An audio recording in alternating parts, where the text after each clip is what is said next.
राधे राधे दोस्तों, जय श्री कृष्णा। सभी का स्वागत है हमारी इस वीडियो में। दोस्तों, माघ मास विशेष फलदायक होता है। इस मास में स्नान, दान, पूजा पाठ, जप तप, पवित्र नदियों में जाकर के स्नान करना सभी कुछ विशेष फल प्रदान करता है। पर इसमें अगर हम नित्य नियम का पालन करते हैं, कोई भी एक व्रत लेते हैं और उसका नियम पूर्वक पालन करते हैं, तो वो विशेष फलदायी होता है।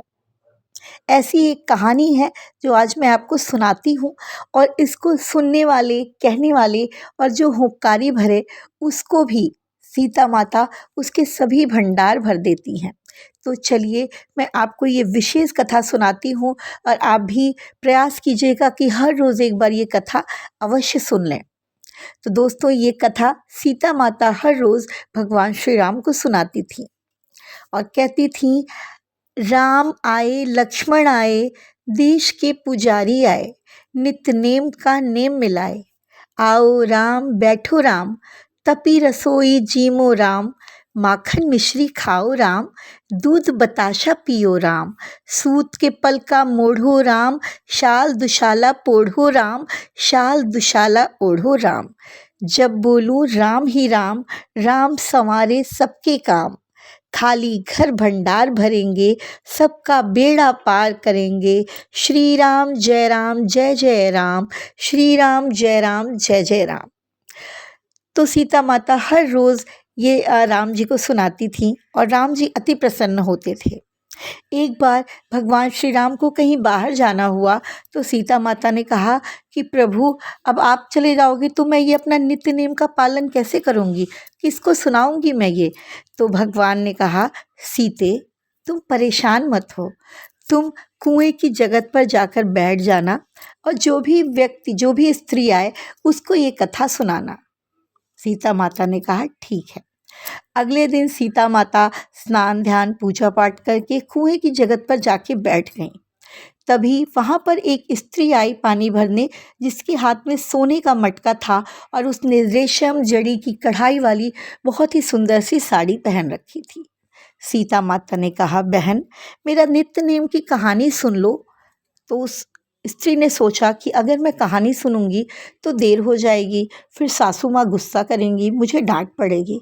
तो उसने कहा कि देखो बहन, अगर मैं तुम्हारी कहानी सुनने बैठ गई तो बहुत देर हो जाएगी, और फिर मेरी सासू माँ मुझ पर नाराज़ होंगी, गुस्सा होंगी, मुझे डांटेंगी।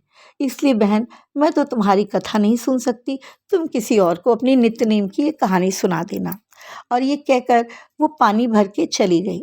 जैसे ही वो स्त्री घर पहुंची, उसकी रेशम जरी की साड़ी फट गई और उसका सोने का घड़ा मिट्टी के घड़े में बदल गया। जब सास ने देखा तो कहा, अरे बहू, ये किसका दोष अपने सर मढ़ लाई। बहू ने कहा, पता नहीं माँ जी, मैं तो बस कुएं पर वो स्त्री बैठी थी और उसने कहा कि कथा सुन लो। मैंने कहा मैं नहीं सुनूंगी, मुझे देर हो जाएगी, और मैं घर आ गई। तो सासू ने कहा, चल ठीक है, कल तेरी जगह मैं पानी भरने जाऊंगी। दूसरे दिन सासू वही रेशम जरी की फटी वाली साड़ी और मिट्टी का मटका लेकर के कुएं पर गई। सीता माता वहीं बैठी थीं। उन्होंने कहा, माते, तुम मेरी कथा सुन लो। सासू ने कहा, अरे मैं तेरी कथा एक नहीं 4 बार सुनूंगी, आप सुनाओ तो सही। तो सीता माता ने कहना शुरू किया, राम आए, लक्ष्मण आए, देश के पुजारी आए, नित्य नेम का नेम मिलाए। आओ राम, बैठो राम, तपी रसोई जीमो राम, माखन मिश्री खाओ राम, दूध बताशा पियो राम, सूत के पल का मोढ़ो राम, शाल दुशाला पोढ़ो राम, शाल दुशाला ओढ़ो राम। जब बोलूं राम ही राम, राम संवारे सबके काम, खाली घर भंडार भरेंगे, सबका बेड़ा पार करेंगे। श्री राम जय जय राम, श्री राम जय जय राम। सास ने कहा, अरे वाह बहन, तुम्हारी कथा तो बहुत ही सुंदर है, मुझे तो बड़ी अच्छी लगी। अब मैं भी हर रोज़ ये कथा करूँगी और सुनूंगी भी।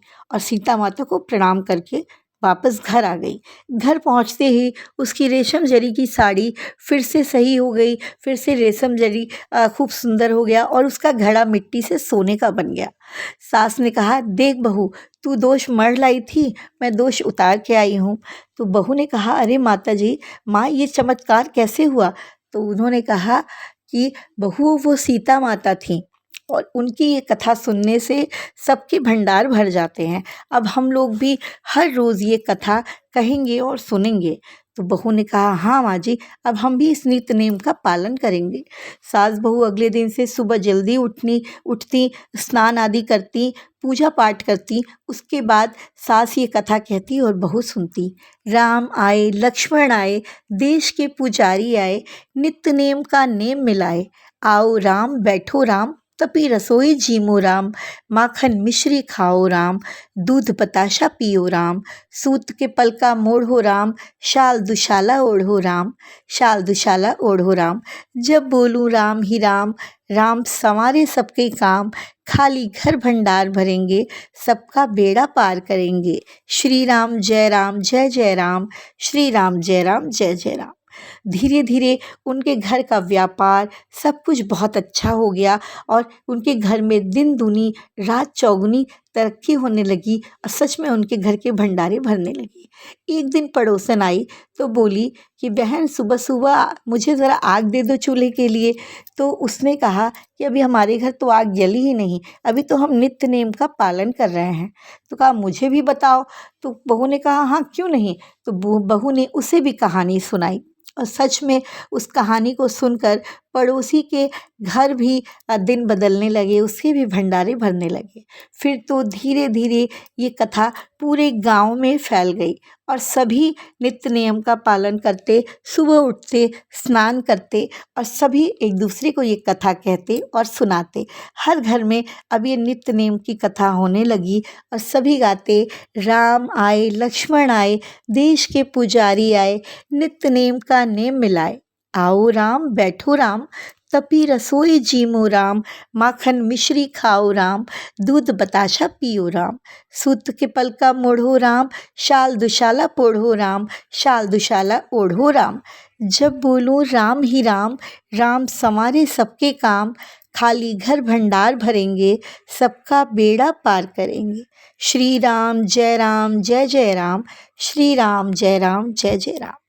तो पूरे राज्य में धीरे धीरे ये कथा प्रचलित हो गई और माघ मास में सभी इसको निरंतर कहने और सुनने लगे और श्री राम भगवान और माता सीता की कृपा से सबके भंडार भर गए। दोस्तों, हम भी हाथ जोड़कर भगवान श्री राम और माता सीता से प्रार्थना करते हैं कि इस कथा को सुनने वाले, कहने वाले और हुक्कार भरने वाले सबके घर के भंडार भरे रखें, सबका बेड़ा पार करें माता सीता और सबके घर में सुख, शांति, समृद्धि का वास हो। तो माघ मास में हर रोज़ ये कथा अवश्य सभी को कहनी चाहिए और सुननी चाहिए। तो आप सब भी कमेंट में जय श्री राम, जय सिया राम, जय सीताराम अवश्य लिखें और संभव हो तो मेरे चैनल को सब्सक्राइब कर लें। बेल आइकन को प्रेस करना बिल्कुल मत भूलिएगा और प्रेम से कहिए जय जय सिया राम।